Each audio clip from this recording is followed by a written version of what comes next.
ஜனநாயகன் படத்துக்கு ஏன் இவ்வளவு பிரச்சனை? அப்புறம் கரூர் சம்பவம் குறித்து ஏன் இவ்வளவு நெருக்கடி? அவ்வளவு விஜயை உள்ளவா கேரேஜ்லயர் என்னுடைய பாஜக இன்ஜினுக்கு பின்னால், என்னுடைய என்டிஏ இன்ஜினுக்கு பின்னால் நீ ஒரு 11வது பெட்டியாக ஒட்டிக்கொள், இந்த அனுமதி தான் நான் உங்களுக்கு கொடுக்குறேன். இவ்வளவுதான் அவங்க கொடுக்கறது. அப்ப இதுல தலை நான் தான் எழுதிட்டு போவேன்.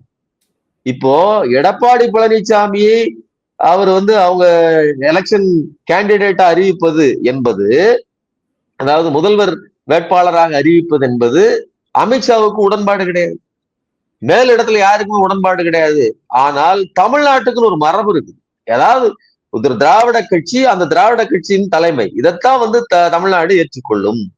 அப்ப இந்த சூழ்நிலையில இப்ப நீங்க நல்லா புரிஞ்சுக்கங்க, விஜயும் எங்களுக்கு கூட்டணிக்கு வந்தாகணுங்கிற நிர்பந்தத்தை கொடுக்குன்னா இன்னைக்கு தங்களை பலவீனமாக பாஜக கருதுகிறது.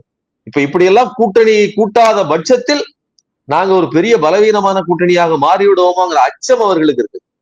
அவர்கள்ட்ட எத்தனை ஆயுதங்கள், எவ்வளவு, அதாவது நான் ஆயுதம்னு சொல்றது இடி, ஐடி, இன்ன பிற எல்லா இதைத்தான் சொல்றேன். அது எல்லாம் இருந்தும் கூட அவர்களின் அச்சம் தான் இதுல வெளிப்படுது. எப்படியாவது எங்களோடு சேர்ந்து விடுங்கள் அப்படின்னு சொல்றாங்க.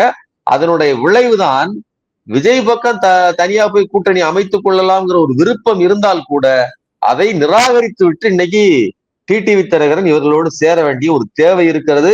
நாளைக்கு இதே நெருக்கடியின் காரணமாக விஜயும் கூட இந்த கூட்டணிக்கு வரமாட்டார் என்று சொல்வதற்கு எந்த உத்தரவாதமும் இல்லை.